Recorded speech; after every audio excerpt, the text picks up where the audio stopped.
Let's create some 3D tracking on a video.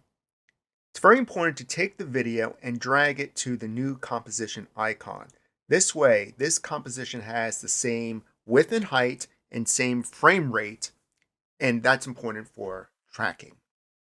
You can later on take this composition and pre-compose it, dump it into another composition if you need a different size and speed for tracking. Just make sure to drag whatever you're tracking to new composition. This will save you lots of time later on troubleshooting. I need to see my motion tracking off on this side, and you can zip on up, look for tracking, and if tracking isn't there, go under Window, Tracker. Type of tracker we're going to be using Track Camera, and just click on this icon. And now you wait.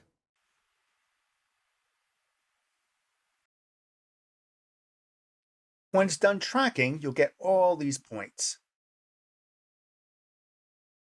And this is potentially where we can add planes. How do we know what point to use? It's actually based upon 3 points. And you can see as you roll over this triangle that forms. Let's say I want to stick something on the wall up here. Right click and select Create Solid in Camera. That creates a solid layer, a new solid layer, and places a camera into the scene. Now the solid layer is now glued to that spot. Excellent, but it's a little crooked. Let me go to the solid layer, and with the select tool in hand, roll over on the gizmos, and I'm going to roll over this Z one at the circle. I'm going to rotate this solid till it looks correct in perspective. That's much better. Now I want to replace this solid with my own image. Going to my projects, I have previously imported this Illustrator file, selecting this solid layer out in the timeline, holding down the Option or Alt key, and drag it to that solid layer. Now I can move it up, and I can even move it further down in perspective. Let me move it back down first. And I'm going to move it further down the wall by clicking on this arrowhead and just pushing it along that plane. So once you have your target and you straighten out your target, you can further manipulate that object into the scene by just moving its position in 3D space. Instead of projecting onto the wall as a solid, I want to project onto the wall using my modes. Let's try soft light. And that has a little better of a feel. See some of the bricks showing through. Now, I want to also show you something. What if I wanted multiple images out there? Now that I have this plane sticking to the wall, this image sticking to the wall, I could duplicate this layer. And then if I carefully roll over the axis, I could just drag out another image like that. And now I could then replace this image by option dragging something else here. But instead of replacing this image, I want to make this image a solid. So this way I can use a luminosity mask to carve away at my current image to give it a little bit more grunge look, like it's been painted out there a while. To do that, I'm going to select my layer, this new layer that I duplicated, and I'm going to drag out. I can use any of my solids that I previously have in my scene. So I'll hold down the Option key and drag out and drop it onto that layer. So I'm replacing this top layer. I'll also change the mode back to normal for this top layer. And I'll make sure that this solid covers the whole image area by pressing the S key for scale and just increasing the scale. So now we have a solid again. Behind that solid is our image. What are we going to do with this? We're going to apply fractal noise and then use that fractal noise as a luminosity map for this piece of art. And that will carve away at the image. Going under my effects and presets, searching for fractal noise, and I'm dragging it on top of this solid layer. I'm going to increase the contrast And now going to my artwork layer for its track matte. And remember, to see mode and track mattes, both of these have to be checked in blue. And selecting Luma Matte, the top layer, and that top layer is called, in my case, Track Solid 1. And all this does, it adds luminosity to this that will carve away at the image. If you want a nice clean image, then don't use a track matte and you have a nice clean image, and I use soft light. If you want it to be very vibrant, then use normal. I selected soft light, or you can select overlay. I selected soft light just to make it blend better with the bricks.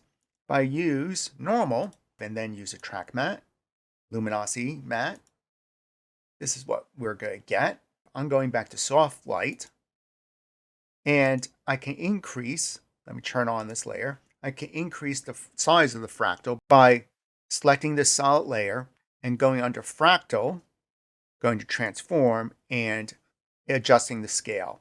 Smaller scale or bigger scale if you want bigger contrast points within here.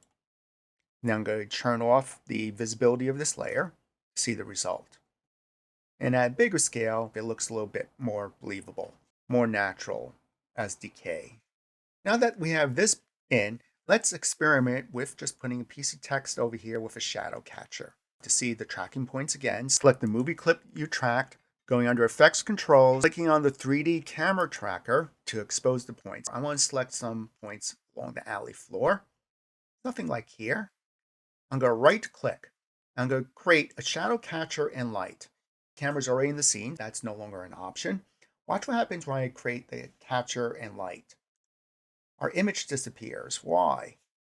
If we go to the two views, this is currently my image. This is the light source. And so the light source just isn't hitting my image correctly. I'm going to select this light and I'm going to duplicate it. Now I'm just going to move it to a point that it can highlight my image like this. The reason why my image disappeared because there wasn't enough light on it, and you can adjust the material settings for this image. I needed to add a light to hit this object. I don't want this light to cast shadows. So under light number 2, under its light options, for cast shadows, it's going to be off. You can increase the intensity if you want to see more of the image. Getting back to my new shadow catcher. My new shadow catcher is a solid layer. It's a solid layer, so this light can cast a shadow on it. And to do this, to see this, I'm going to go back to one view. Here's my tracking points. Around here, I'm going to right click and create text. My text is out on the ground. That's not good. Let me select my text layer, and using the 3D gizmo, let me rotate my text upward, and you can see the shadow. I'm going to select my text, and it didn't have to be text. We could have had another image here.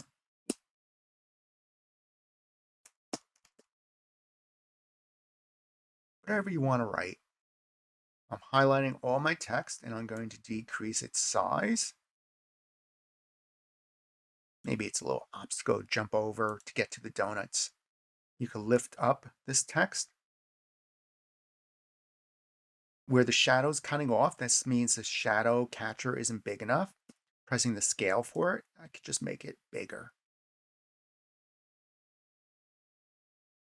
You go to light 1 and adjust light 1's properties, such as the diffusion of the shadow. Maybe I'll increase it to 20. This way it's a softer shadow. Now this is casting a shadow here, and I don't want that. So I have to go to this object's material properties as well, AA, and turn off cast shadows. And when I do that, I also have to go to the solid layer, AA, and also turn off its cast shadows. And this is the layer that I placed fractal noise on. I went back and turned off the shadow for this and also for the solid. Now we have our little scene.